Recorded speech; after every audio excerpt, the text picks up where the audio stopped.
psychology of people who never want to leave the house. Low key, I sort of feel this way. However, mostly it's because I'm at work all week. And then I'm just like, I don't want to go out now because I'm tired from work, so I want to just be a couch potato. But then I get sad sometimes because I'm like, well, now I never go out anymore. And now I don't get to hang out with, and now I don't hang out with my friends and family all that much anymore, but I also don't still want to go out. There are people who, when they hear, "let's go out tonight," immediately feel exhausted. Not because they don't like people, not because they're antisocial. Ain't no way I'm making plans on the same day. Most of the time I have already planned that I am doing nothing all day. So I'm busy doing nothing all day. But because of the very thought of leaving the house, getting dressed, making small talk, feels like climbing a mountain when they're already perfectly content where they are. Exactly. These are people who decline invitations without guilt, who find genuine joy in a quiet... Okay, well, I almost never decline an invitation without guilt. I always feel freaking guilty. evening at home, and who don't understand why everyone else needs to go to cafes to talk where there's unbearable noise from people, music, the smell of cigarettes, and people pushing past each other. Today, we're exploring the psychology of people who never want to leave the house, and why their minds function so differently from those who can't stand being home alone. First, let's clarify what we're talking about. Okay. This isn't agoraphobia, a clinical fear of leaving safe spaces. This isn't depression keeping someone isolated from others.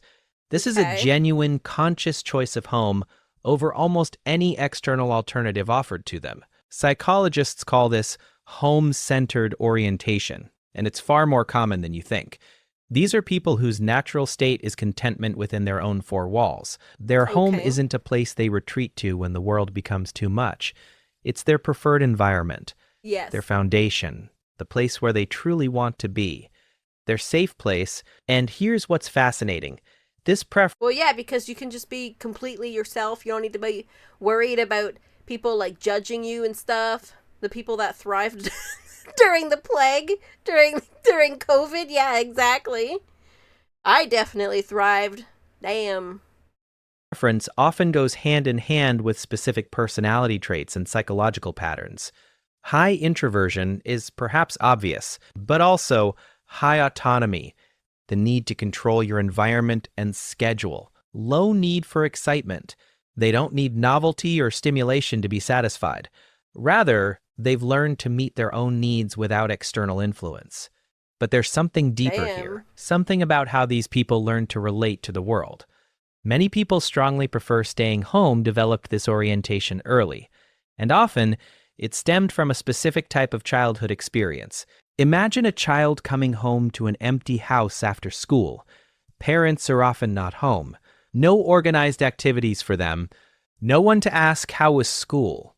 As soon as they walk through the front door of their home, just silence. They need to figure out their own afternoon.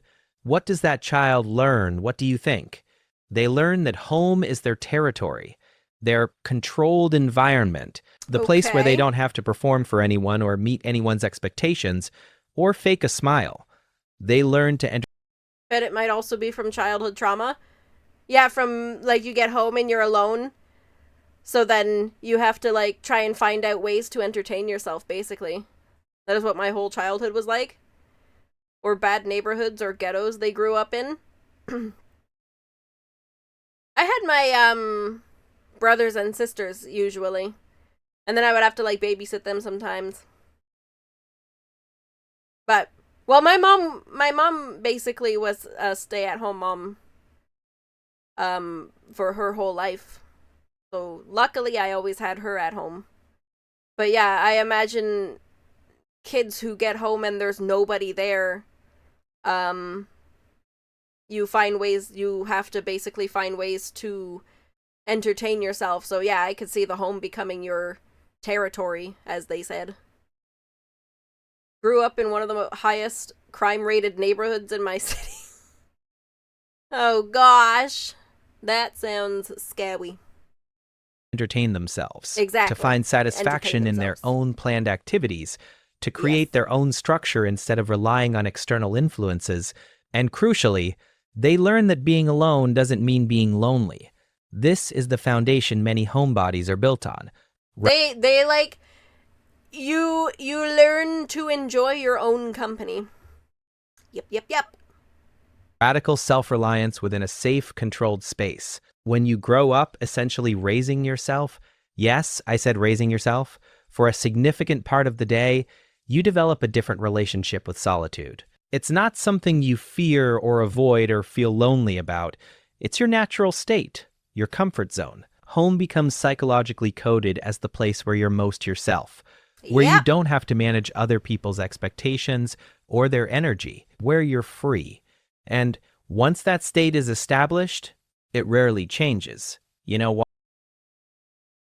Draco about burned the house down because I was an only kid and mom was never home. I was trying to make a candle for Mother's Day.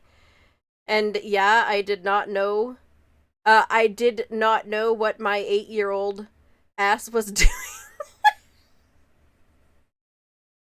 Oh my gosh. Oh, that's cute though. You were trying to make a candle for Mother's Day, which is coming up. I don't know what I'm getting my mom. But damn, I'm glad the house didn't actually burn down. That would have been terrible. You also almost burned it down the house, Cajun? What the frick? Y'all, why are y'all burning down the house? Don't do that. Or almost burning that. Stop almost burning down your houses. Welcome in, Dr. Baggins. Hello. Because I wanted to see a paper burn. Oh my gosh. Is Hoshi a mama? What we getting her? I am a cat mom.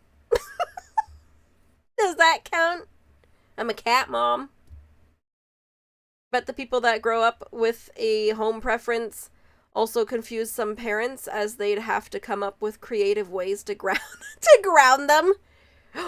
I'm grounded? I don't have to leave the house? Oh, great. Okay, great. Actually, you could just permanently ground me. You'd have to like send them outside for punishment. Go stand in the corner in the backyard right now. And they're just like, no, I don't want to go outside. Please. Everyone send Hoshi a plushie bunny for Mother's Day. Hell yeah. And then it would be like I have the actual Fluffle all around me.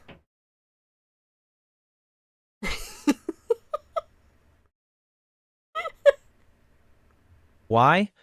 Well, it's simple, because they don't want to. There's another psychological pattern at play: the need for environmental control. People who strongly prefer staying home often have low tolerance for unpredictability, which relates to when you leave your house.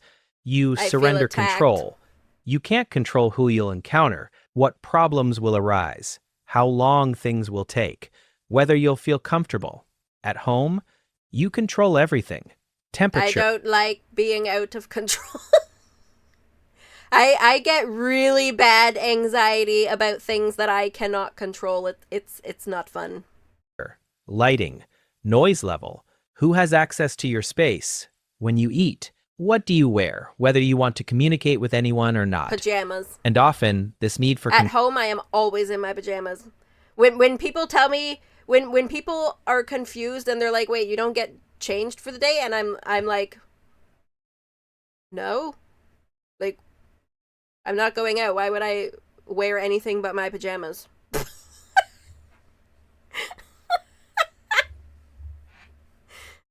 The cats are in control of Hoshi. Sometimes I feel like that is why. That it's true. Yes. Sometimes I feel like that is true. Just the average Joe, it's an interesting point of view that's label blind. Oh, those with like autism and stuff, probably. Yeah. I'm sure they definitely fall into this too. Anyone could. Control developed due to early experiences with lack of control. Children who grew up in unstable environments, Yes. high divorce rates, economic uncertainty, unpredictable family dynamics, rejection at school, learned that the outside world is chaotic and unreliable. But their room, their house when parents weren't home, that they could control, so they created order within their controllable space. They developed routines. They made their home environment exactly what they needed it to be. And as adults, they simply continued that pattern. Home is where they can create perfect conditions for themselves. Yes. Leaving means accepting imperfect conditions imposed by others. The choice is obvious which of these two they choose. Let's talk about something homebodies rarely admit out loud. They don't have the energy to leave their homes.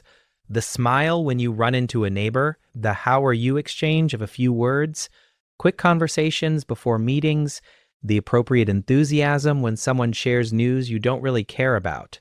These small performances accumulate, and people who never want to leave the house are often those who are most aware of and most drained by these constant performances. They look at social interaction with clear eyes. They recognize that most social exchanges are scripted performances, not genuine. Yeah, like every time you get into work and everyone's like, good morning, how are you? And you just give the, I'm good, how are you? And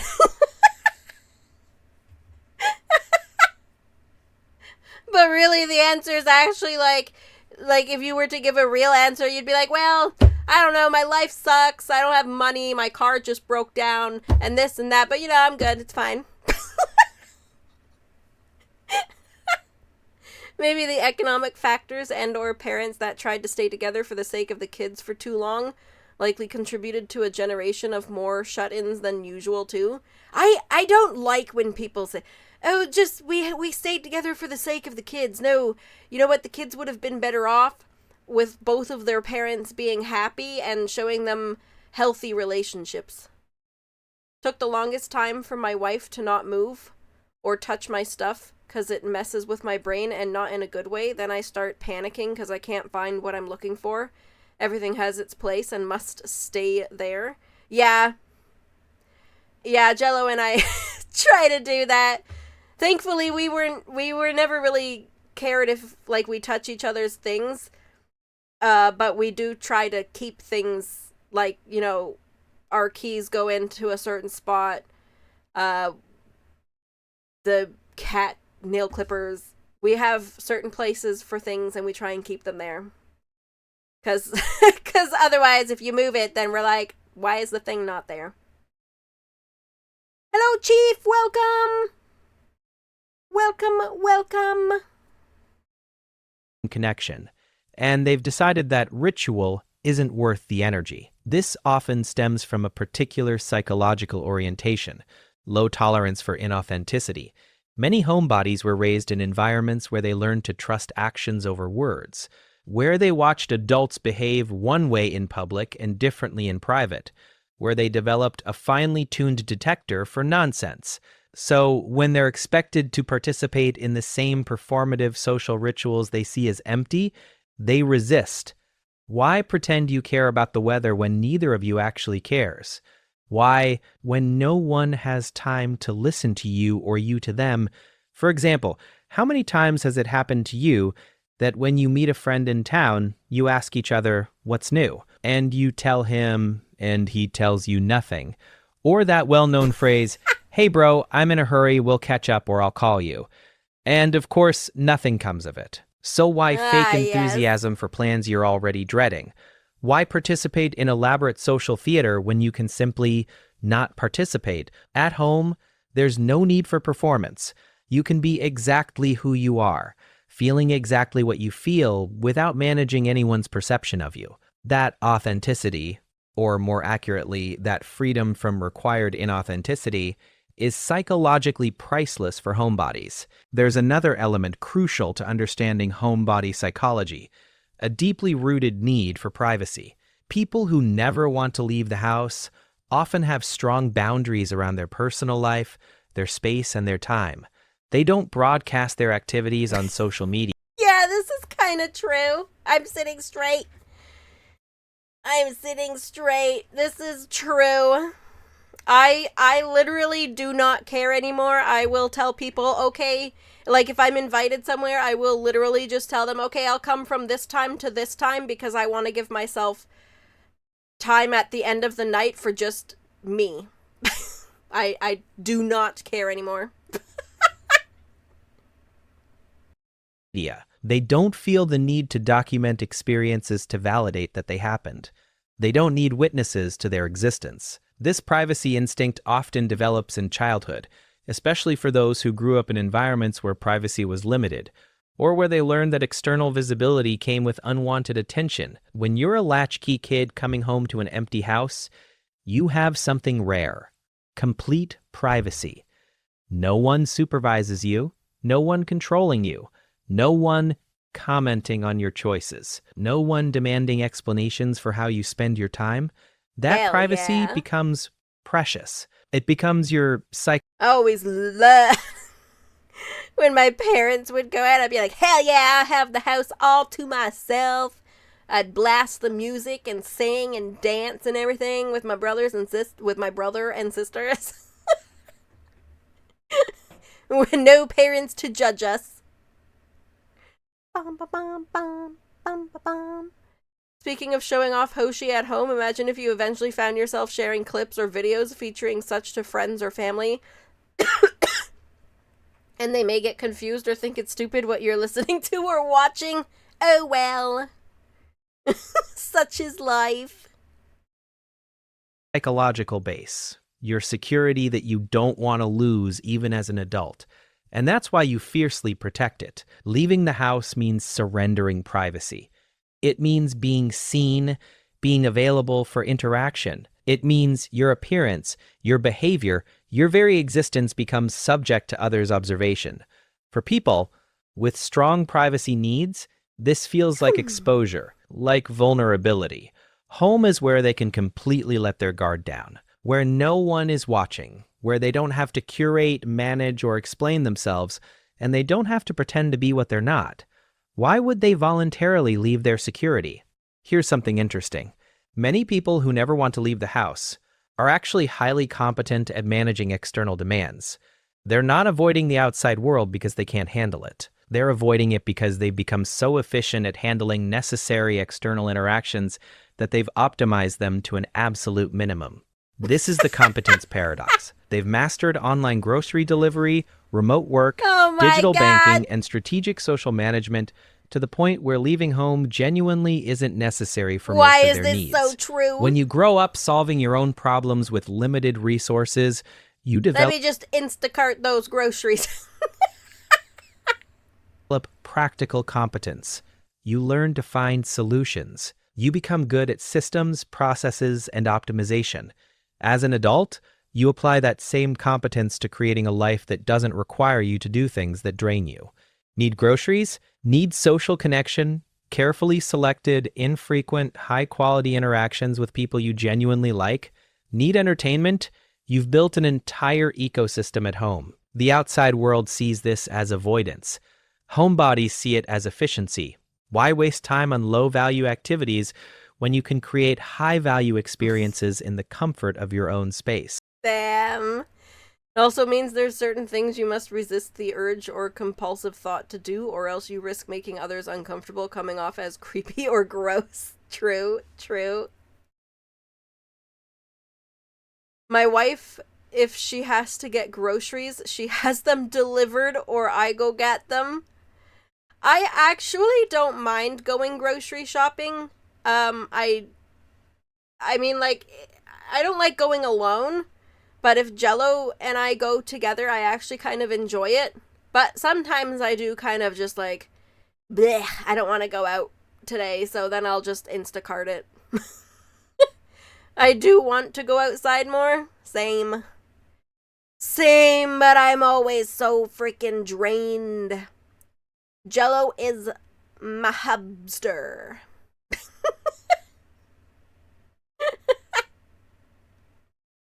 Perhaps the most defining psychological characteristic of people who never want to leave the house: they don't need external validation. They don't post their activities for likes. They don't go out to be seen. They don't collect experiences to prove they're living life right. Their self-worth is generated from within. This is rare. Most people derive at least some sense of worth from external sources: social approval, visible success, others' perception of their lifestyle. Why would they, like everyone else, record on social media where they're going, what music they're listening to, what they had for breakfast? Oh my god, bruh. I don't know how people keep up with that stuff. I've tried to do it. I have tried to like have an Instagram where I post all the cool things I'm doing. I post the dinners I'm having and the food and whatever. And honestly, it just gets so tedious. It's just so tedious, and I just can't do it. I get bored of it after a while. That's how serial killers or robbers get ya.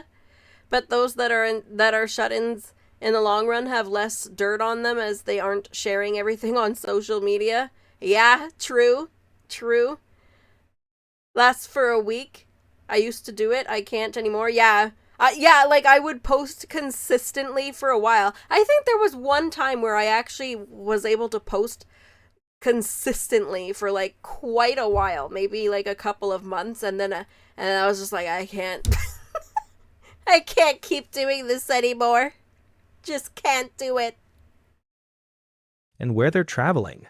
Homebodies don't. And often, this came from learning early that external validation is unreliable. Yes, when you're a child it is, raising actually. yourself, there's no one consistently I providing don't need no validation from no one. As long as I'm happy, then I don't care.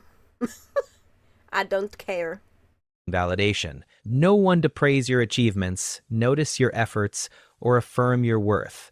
So you learn to generate your own sense of accomplishment, your own sense of worth, your own internal scoreboard. You finish your homework, you know you did it well, you make yourself dinner, you feel satisfied by your self-sufficiency. You spend an afternoon reading, you don't need anyone to confirm that was time well spent. This internal Exactly. validation system becomes so well developed that external validation starts to feel hollow. What does a stranger's approval matter when you already know your own worth? What does social media Exactly. validation add to an experience you genuinely enjoyed? Nothing. So why chase it? Why do I care if you think I'm dumb? Sure, whatever. Maybe I am dumb. I don't care. I'm happy and dumb. Home becomes the place where you can simply exist without performing for external validation, where your worth isn't determined by how many people saw you or approved of your choices. Here's why this psychology matters now more than ever. We live in a culture that constantly pushes external engagement. Go out, be social, network, experience things, document everything. Prove you're living your best life. Honestly, I think these people are very sad and unhappy if they're posting everything on social media. Smile, click for a picture, and the smile quickly fades while waiting for Yeah. likes and comments about how happy and fulfilled you look. And now compare that to people who never want to leave the house quietly opposing that entire system. They're saying, what if home is enough? What if quiet contentment is more valuable than curated experiences?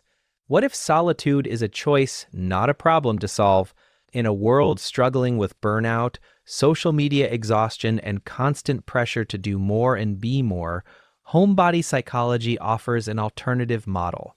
A model where you prioritize your own energy over others' expectations, where you create a life that truly fits your needs instead of performing someone else's idea of a good life, where you're sufficient unto yourself and don't need constant external stimulation to feel alive. This isn't antisocial, it's selectively social. The Yes. psychology of people who never want to leave the house is the psychology of security. It's a mindset built on early experiences of solitude that I am being very selective of who I give my precious time to and who I spend my precious time with.